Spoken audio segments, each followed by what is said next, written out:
doing well. I'm Sam. Hi Sam, nice to meet you. Here's a copy of my resume. Thank you very much. How are you doing today, Sam? Good. How are you? I am. It's a beautiful day. It is finally sunny. Yeah, kind of nice outside actually. Okay, so just first, I have some questions for you today. I'll probably be writing some notes, so if you see the top of my head or something, just keep going. Okay. So first off, why do you want this position? Well, I think what sets me apart from other people that may apply for this position is that I have a really positive attitude and I'm willing to do whatever is necessary to complete the job, whether that means staying late or coming in early to finish things. And I also think that the company values really fit my values, so integrity and honesty, but also, the flexibility to come into work on a Saturday if I don't come in on Friday, but also just being able to be open with my coworkers, what the organization needs to be. Those are definitely things that we're looking for this internship. Can you perform the essential functions of the job with or without reasonable accommodation? I'm assuming that you have looked over the job description. Yes, I am fully capable of completing the job. Awesome. Next, what accounting software are you familiar with?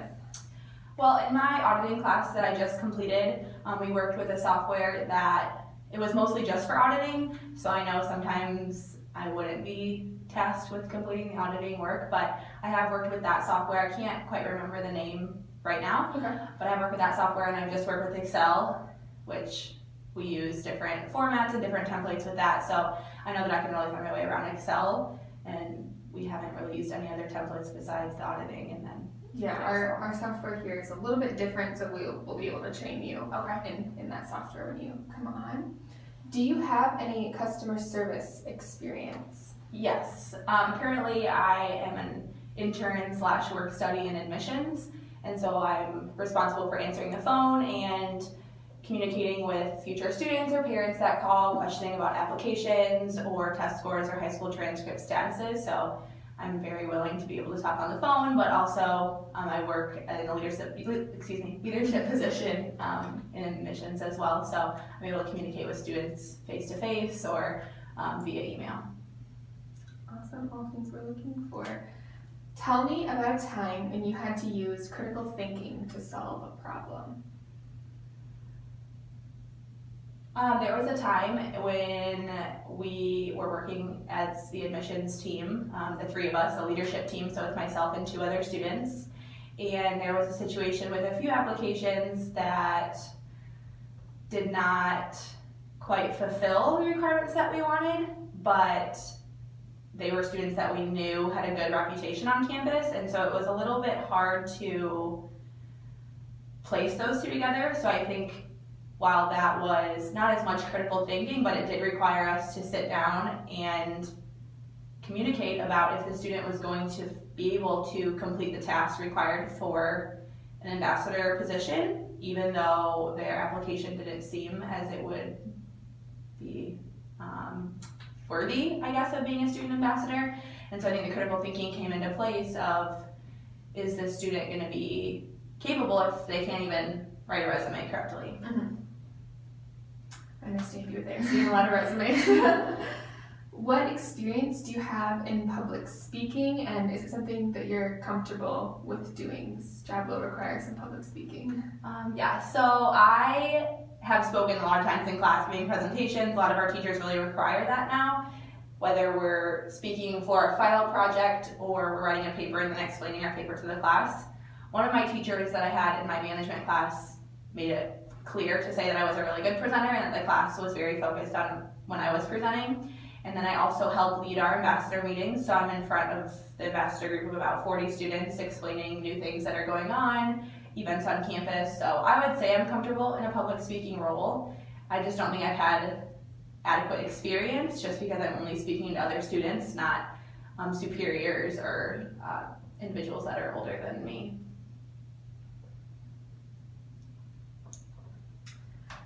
Computers are obviously a huge part of this job, so tell me of a time in which a computer wasn't working and maybe you got frustrated, and how you handled it and how you fixed it.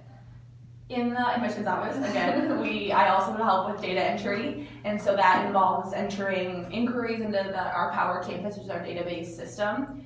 And sometimes they don't go in, sometimes someone will put in the wrong entry, and so we have to have that corrected. We have to go into the system, maybe send a couple emails to get that done.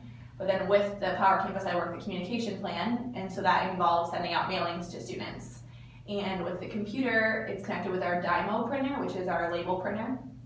And that was not working for a long time. And so after many times of going over to my manager and asking if he could have that fixed, I just decided to email the IT department myself to see if they could just come up. I figured that it was just a problem with the printer and it just needed to be reset. And so I just needed a password approval from IT.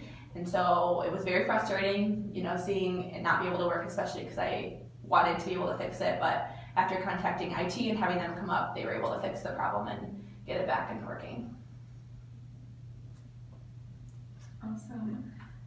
So again, tell me of a time when you had a difficult coworker and how you handled it. I think it's very hard saying that you have a difficult coworker because you don't know if it's them or if it's you. And so it's one of those things where you have to work both ways. It's a two-way street regardless of the situation. And so working with a difficult coworker, you have to understand that they don't know that they're doing anything wrong. It could be you being impatient or not understanding. And so I think it's trying to meet them halfway, maybe having a conversation, seeing if they could change some things, seeing if you could change some things around, or maybe just a self-evaluation of what you can do to better communicate with that person, or find ways that you guys are the same and find things that you actually connect on rather than trying to find every single thing that they do wrong and trying to pick out all the bad things about them and just trying to find the positive things. So I think in my situation with a difficult coworker, it's just some days are better than others. Maybe it's my patience level, maybe it's just the day that they're having. And so it's easy to always put the blame on them, that they're always at fault, but at the end of the day, it's going to be an equal balance of you providing communication and them providing the same thing. So I think it all ultimately comes down to a conversation. I like that answer.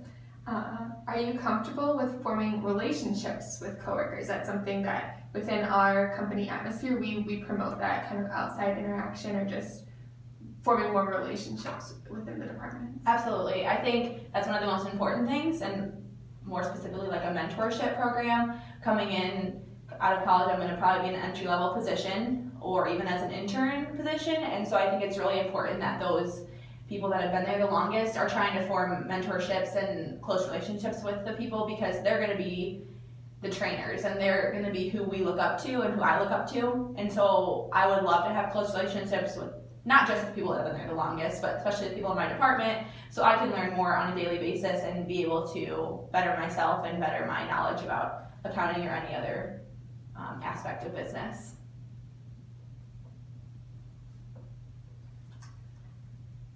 So I see in your resume that you are involved in so many things in college. You mentioned the admissions department. That was obviously a big part of your college experience. How did you stay organized in college with such a busy schedule? Well, with being in admissions and then being on the volleyball team and things like that, I think it comes down to a planner. And I always say that, whether I'm on tour with families, staying organized, or just in a panel or explaining to other students, is always have a planner. And I will continue to use that even now that I'm out of college, because I think it is so important to be able to have a checklist of things. No matter how small the schedule is or how big the schedule is, or how much I think I don't need it because I don't remember it, I'm going to forget. And so I think it's really important, whether it's a planner or just a little stack of Post-it notes, to be able to have a checklist of what needs to be done, what is done already, just because I won't forget anything, I'm not going to miss any meetings. And so definitely a planner, but also using the calendar on my phone to be able to give me alerts before meetings or before I need to be somewhere, because there are many times where it gets me that 15-minute alert and I already forgot about it. And so it's nice just to be able to have that and go straight to the meeting. That way I'm already early with getting that 15-minute alert. Those alerts are lifesavers. I know. You already mentioned this before, but what experience do you have with telephones, just talking on the phone, again, the requirement of the job? Yep, like I said, like with talking on the phone with future students coming in, it's really important that the person on the phone feels comfortable, because sometimes there are very awkward phone calls. It's always going to happen. And so I think it's really important to show them that you understand what they're talking about. And I think another thing is understanding them in the first place. We have a lot of students that call that are international students, and sometimes it's very hard to be able to translate what they're saying, because they might not have the proper English skills yet, just because they are trying to speak English maybe for the first time. And so sometimes it's very hard, but it's just trying to tell them that you don't understand what they're saying, to maybe repeat it again, and just being able to have that, again, customer service on the phone, because you don't see them in person, and so the only thing they're going to hear is your voice.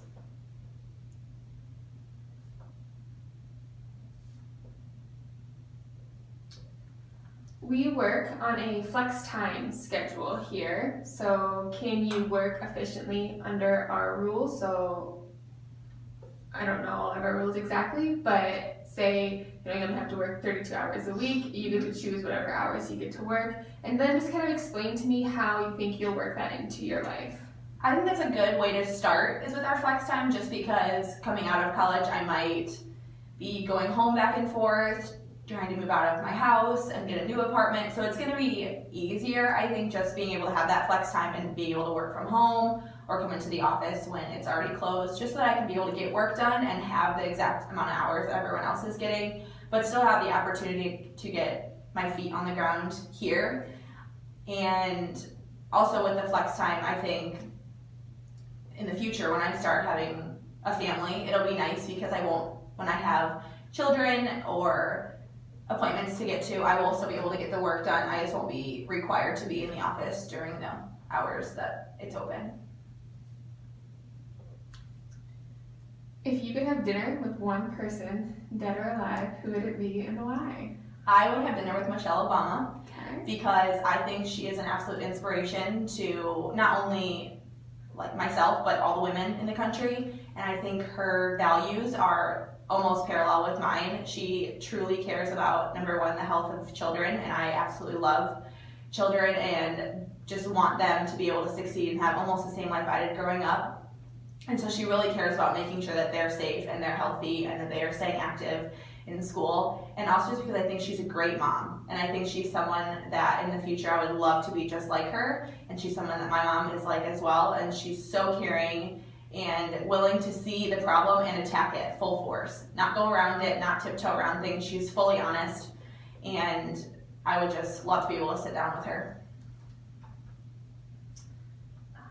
Only a couple more questions left. Okay. Tell me about a time when your attention to detail, helped you out. So I used to work in retail at Versona, which is a women's clothing store in Cedar Rapids, and they actually just closed down, so they're not open anymore. So you can't go check it out. But there were many times where we had to count the drawers every night, and they were, our manager had to count it first, and then we would count it right away after that just to check things. And there was a time that she counted, and usually if you're just an associate, the manager's count comes first. Yeah. And she had counted, and then I counted and got something different, and she counted again and got her original number. But I was certain that my numbers were accurate. And so I had her count it again, and my numbers ended up being correct, but it wasn't that I wanted to be right. It wasn't that she was wrong, I was right, like I got the points. It was so important that those registers are balanced, because we can have to fill out a report for that. We have to submit it, that our drawers were off, so that could show if it's low, like we have lower numbers and the cash register is higher. Could be someone stealing money from the company. It could be giving customer too much change. And so it's really important to make sure those drawers are balanced at the end of the night, to make sure that everything is going on that should be going on inside the store. Tell me about a time when you were honest, even though it was hard. Wow, this is a tough one. I think it's hard sometimes, like that question almost says, to be honest with someone, because you want them to succeed so badly. And I was talking with a friend who she applied for a job and did not get the job. And so, that situation is very hard because you believe so hard that you're qualified for the position and that you're going to set yourself apart from everyone else. And she did not get the job. And so the hardest part for me was just explaining what you can do better next time, and explaining that maybe the people that were before you had a better interview and maybe don't have as much experience. And I know that's not a bad thing to be honest about, but it's very hard to hear when you have to tell someone that they weren't as good as someone else and they have to try harder next time. No, that's definitely something hard to hear and hard to say to someone. Well, do you have any more questions for me, Sam? I think one of my questions is, what brought you to the organization and what has made you stay? I definitely think when you talked about the values of the company, that made me come here because they lined up with my values. I honestly think the flex time is something that not many organizations are into yet. I think it's going to be an up and coming thing, but just with having a family myself, it's been better for my family life and my work life to kind of have that flex time. And we're really flexible with our flex time. So, and so if I'm coming in as an intern, what is the rate at which you rehire for potential entry-level positions or moving up in the company? Yeah, so we love to hire our interns. They're already obviously trained and know our work schedule, our workforce, as well as the people in our jobs. Sometimes it does depend on you, whether you want to stay in this area. I know you're going to school out here, whether you want to stay in this area. But our rate is 70%. So 70% of our interns will get some sort of full-time job after they graduate. So yeah, awesome. Yeah, it was really great to meet you, Sam. If you have any other questions. Thank you. Thank you so much. Yeah, and you'll be hearing from us soon. Perfect.